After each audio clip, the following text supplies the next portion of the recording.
మంచు కొండల్లో మహాశివలింగం దర్శనం చేసుకోవడం ఎలా? ఈ వీడియో చూస్తే మీకు ఖచ్చితంగా అర్థమవుతుంది. అమర్నాథ్ యాత్ర. అమర్నాథ్ యాత్ర అంటేనే చాలామంది భయపడుతూ ఉంటారు.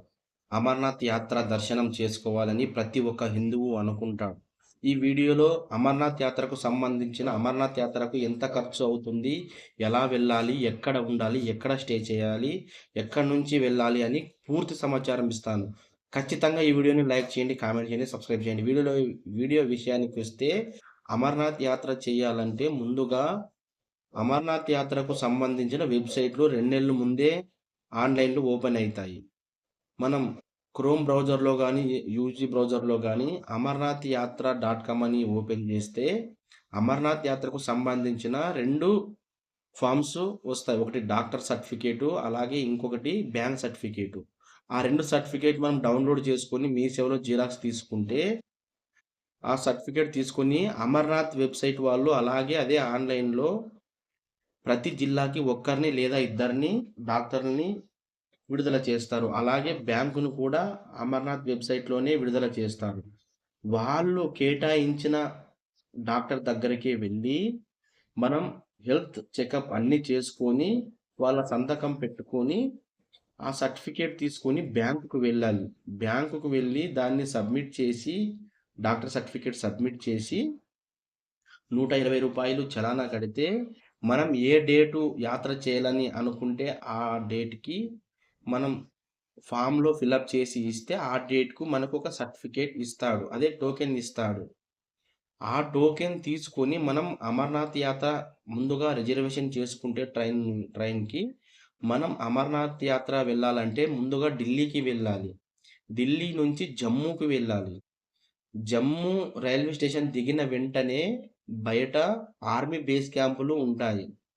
అక్కడ ఆర్మీ బేస్ క్యాంపులో మనం తీసుకు వెళ్ళిన సర్టిఫికేటు, అలాగే మన ఆధార్ కార్డు వాళ్ళకు ఇస్తే, వాళ్ళు మనకు RFID కార్డ్ అని ఒకటి ఇస్తారు. ఆ కార్డు ఉంటే మనకు అమర్నాథ్ యాత్ర ఖచ్చితంగా అవుతుంది.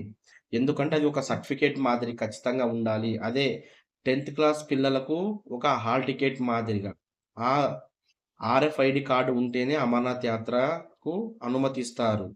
చూడండి ట్రాఫిక్ ఎలా ఉందో, కొన్ని కిలోమీటర్ల ట్రాఫిక్ ఉంది. చాలా అమర్నాథ్ యాత్ర అంటేనే చాలా కష్టతరంగా ఉంటుందండి. వర్షం లేకపోతే చాలా సులభతరం ఉంటుందండి. ఇప్పుడు యాత్ర ఎలా వెళ్ళాలని తెలుసుకున్నాం కాబట్టి, ఇప్పుడు ఖర్చు ఎంత అవుతుందని తెలుసుకుందామండి. అమర్నాథ్ యాత్ర పూర్తి చేయాలంటే ఖచ్చితంగా మాకైతే మేము 2023లో వెళ్ళామండి. ఇది పాత వీడియో. అప్పుడు యూట్యూబ్ ఛానల్ లేదు కాబట్టి నేను అప్లోడ్ చేయలేదు. నేను నా ఫ్రెండ్ దగ్గర కొన్ని వీడియోలు తీసుకొని, నా దగ్గర ఉన్న కొన్ని వీడియోలు తీసుకొని అప్లోడ్ చేస్తున్నానండి. ఇది నా సొంత వీడియో. అలాగే అమర్నాథ్ యాత్ర ముందుగా వెళ్ళాలంటే అండి ఖచ్చితంగా మనం కొన్ని హెల్త్ ఇష్యూస్ వస్తాయి. అవి ఖచ్చితంగా మనం పాటించాలి. అవి ఏమిటంటే అమర్నాథ్ దగ్గర మనకు ఆక్సిజన్ లెవెల్ చాలా తక్కువగా ఉంటుంది. ఎందుకంటే అక్కడ చాలా ఎత్తు ప్రాంతం కాబట్టి ఆక్సిజన్ లెవెల్ తక్కువగా ఉంటుంది. ఖచ్చితంగా మనం 2 నెలలు, 3 నెలలు ముందుగా మనం ప్రాణాయామం ఖచ్చితంగా చేయాలి. తర్వాత వాకింగ్ గాని, రన్నింగ్ గాని ఖచ్చితంగా చేయాలండి. మన శరీరాన్ని మనం దృఢపరచుకోవాలి ఖచ్చితంగా.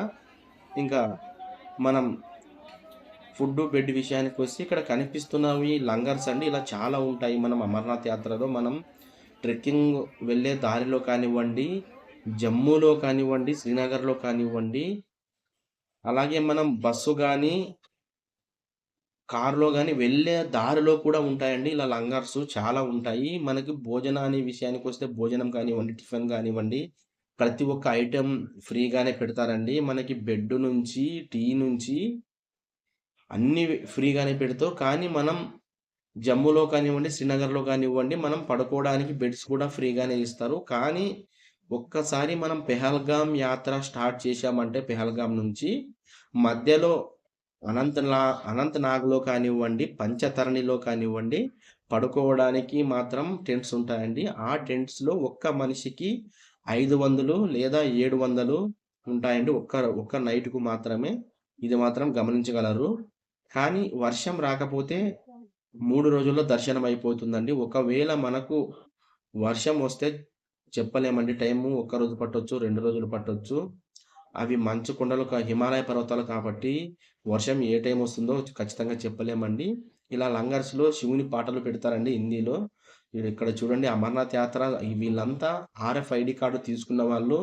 అమర్నాథ్ యాత్ర పొద్దున దర్శనం స్టార్ట్ అయితుందని వీళ్ళంతా ఆనందంతో చిందులు వేస్తున్నారు. యాత్ర అయితే ప్రారంభమైందండి మనకు.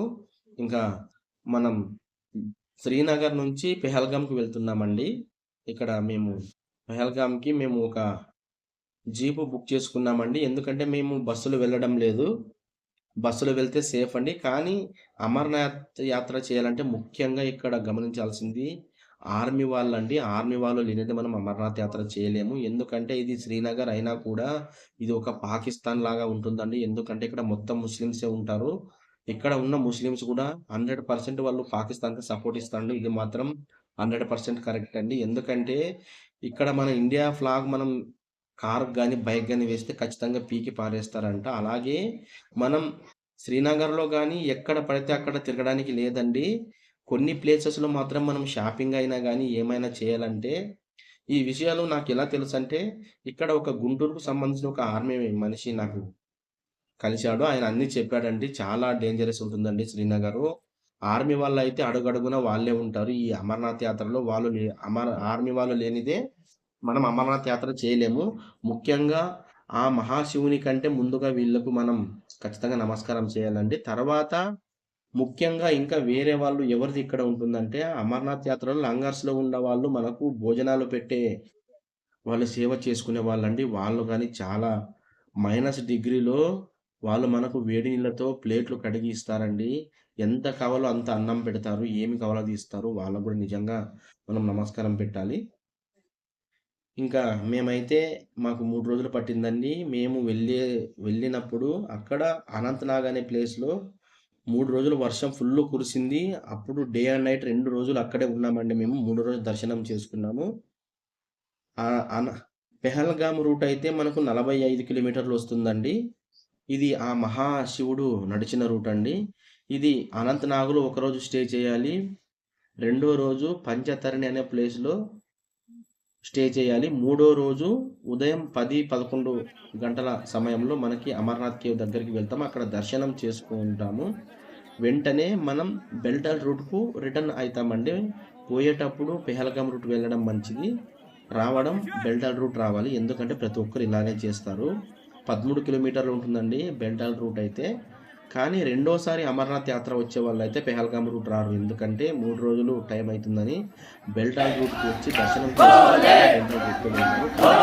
మొదటిసారి వెళ్ళేవాళ్ళు ఎవరైనా ఉంటే ఖచ్చితంగా పెహల్గామ్ రూట్ వెళ్ళండి. ఎందుకంటే ఆ మహాశివుడు నచ్చిన రూట్ అండి. అక్కడ గణేష్ టాప్ అని, శేషనాగ్ అని, పంచతరణి శివుడు ఒక్కో వస్తువును వదిలిపెట్టి వెళ్ళిన ప్లేసు. మనం అవన్నీ చూస్తూ కవర్ చేసుకొని వెళ్ళొచ్చు. అమర్నాథ్ యాత్ర దర్శనం అయిన వెంటనే మనసు ఎంతో పులకరిస్తుందండి. చూడండి అమర్నాథ్ గుహ అండి. ఎన్నో ఆటంకాలు దాటుకొని అమర్నాథ్ దర్శనం చేసుకున్న తర్వాత మన జన్మ ధన్యమవుతుందండి. అమర్నాథ్ యాత్ర అంటే ఎవరు భయపడకండి. ఎందుకంటే ప్రతి ఒక్కరూ, ప్రతి హిందువు దర్శనం చేసుకోవాల్సిన యాత్ర అండి అమర్నాథ్ యాత్ర దర్శనం. మీరు ఖచ్చితంగా ప్లాన్ చేసుకుంటే అమర్నాథ్ యాత్ర చాలా ఈజీగా అయితుందండి. 2 నెలల ముందు ప్రిపేర్ అయ్యి అన్నీ పాయింట్ టు పాయింట్ నోట్ చేసుకొని వెళ్ళండి. ఖచ్చితంగా దర్శనం అవుతుందండి. మాకైతే 2023లో వెళ్ళామండి. మాకైతే 17,000 అయింది. అలాగే అమర్నాథ్ యాత్ర అయిన వెంటనే మేము కాట్రా వైష్ణవి దేవి దర్శనం చేసుకున్నాము. కాట్రా వైష్ణవి దేవి 18 శక్తిపీఠాల్లో ఒకటండి. అక్కడికి వెళ్ళాలంటే శ్రీనగర్ నుంచి కాట్రా వెళ్ళాలండి. కాట్రాలో 15 కిలోమీటర్లు మనం ట్రెక్కింగ్ ఖచ్చితంగా చేయాలండి. లేదా గుర్రం ఎక్కి వెళ్ళవచ్చు. ఇది మహాలక్ష్మి, మహాసరస్వతి, మహాకాళి ఉంటుందండి. చాలా అద్భుతమైన టెంపుల్ అండి. తిరుపతి తర్వాత మన భారతదేశంలో ఎక్కువ చేసుకునే టెంపుల్ అండి ఈ కాట్రా వైష్ణవి దేవి. ఈ రెండు